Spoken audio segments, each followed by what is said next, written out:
Assalamualaikum warahmatullahi wabarakatuh. Yang terhormat Bapak Ihsan Maulana, Eskom MTI selaku dosen pengampu mata kuliah dasar logika dan algoritma. Di sini saya akan memperkenalkan diri terlebih dahulu. Nama saya Aisyah Anggi Sarafina, jurusan Ilmu Komputer. Pada presentasi kali ini saya akan membahas tentang pembahasan flowchart. Yang pertama itu ada pengertian flowchart, jenis-jenis flowchart, simbol-simbol flowchart, dan pseudocode flowchart. Yang pertama itu ada pengertian flowchart. Flowchart atau bagan alur adalah diagram yang menampilkan langkah-langkah dan keputusan untuk melakukan sebuah proses dari suatu program. Setiap langkah digambarkan dalam bentuk diagram dan dihubungkan dengan garis atau arah panah. Biasanya digunakan untuk memvisualisasikan urutan, tindakan pengambilan keputusan, dan aliran informasi dalam suatu proses.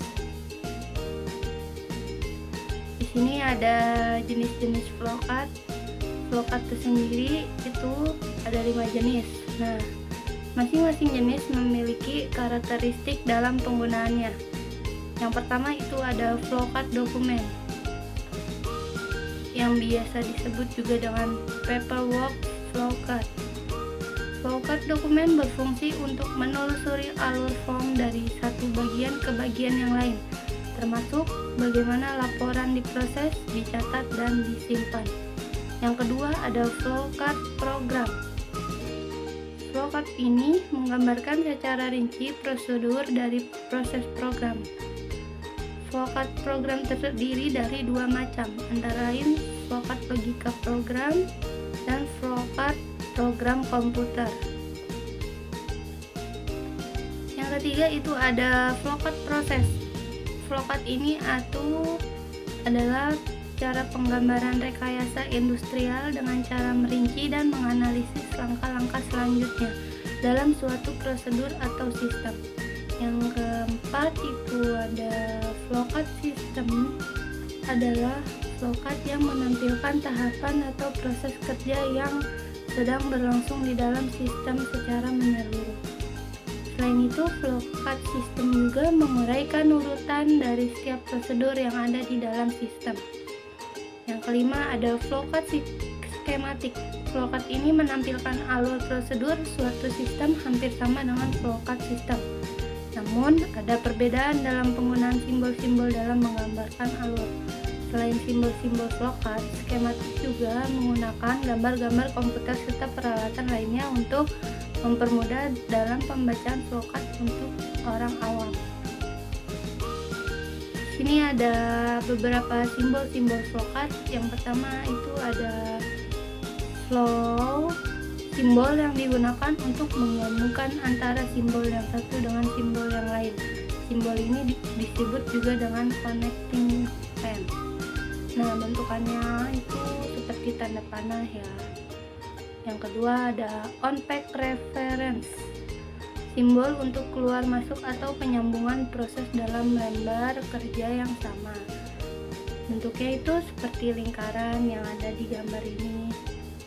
Yang ketiga itu ada off-pack reference, simbol untuk keluar masuk atau penyambungan proses dalam lembar kerja yang berbeda.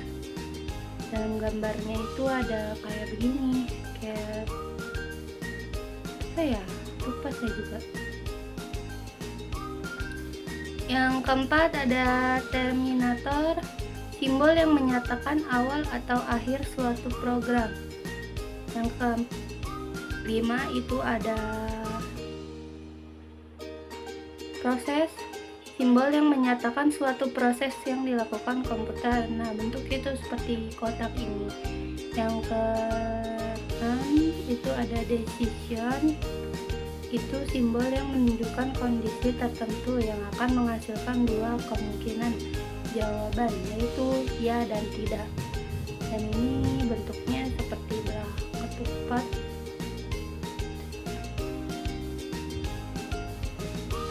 Lalu ada input atau output, simbol yang menyatakan proses input atau output tanpa tergantung peralatan.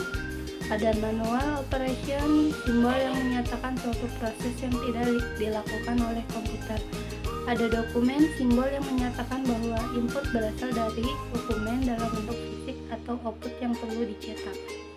Selanjutnya ada predefined process, yaitu simbol untuk pelaksanaan suatu bagian subprogram atau prosedur. Lalu display, simbol yang menyatakan peralatan output yang digunakan. Lalu ada preparation, simbol yang menyatakan penyediaan tempat penyimpanan suatu pengolahan untuk memberikan nilai awal. Nah, setelah itu di sini ada contoh algoritma bentuk kalimat menjadi pseudocode.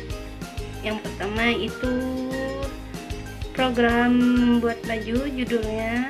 Lalu yang pertama ada inisialisasi, yaitu mempersiapkan alat-alat dan bahan seperti kain, gunting, jarum, mesin jahit, benang, kertas, pola. Lalu yang kedua ada proses, yaitu cara-cara membuatnya. Bisa dibaca sendiri ya. Lalu yang ketiga ada output, yaitu tahap penyelesaian. Nah, di situ ada contohnya. Selanjutnya ada contoh algoritma kalimat, bentuk kalimat menjadi pseudocode. Nah, yang pertama itu kita mulai start, lalu persiapkan alat dan bahan, lalu membuat desain baju yang ingin dibuat, lalu pilih bahan untuk membuat baju yang diinginkan, lalu membuat pola baju, lalu potong kain sesuai dengan pola, lalu mulailah menjahit potongan kain menggunakan mesin jahit. Nah, setelah selesai, pasang kancing, resleting, dan hiasan lainnya. Nah, di sini ada dua opsi nih. Yang pertama itu uji coba dengan mencobanya di tubuh, itu benar ya, karena kita perlu menguji coba dengan cara mencobanya di tubuh. Jadi kalau misal langsung melakukan sentuhan akhir seperti pembersihan, menyetrika, mengapak, itu kan salah. Artinya kita tidak tahu baju itu perlu diperbaiki terlebih dahulu atau tidak gitu. Nah, selesai. Cukup sekian presentasi yang dapat saya sampaikan, semoga bermanfaat. Wassalamualaikum warahmatullahi wabarakatuh.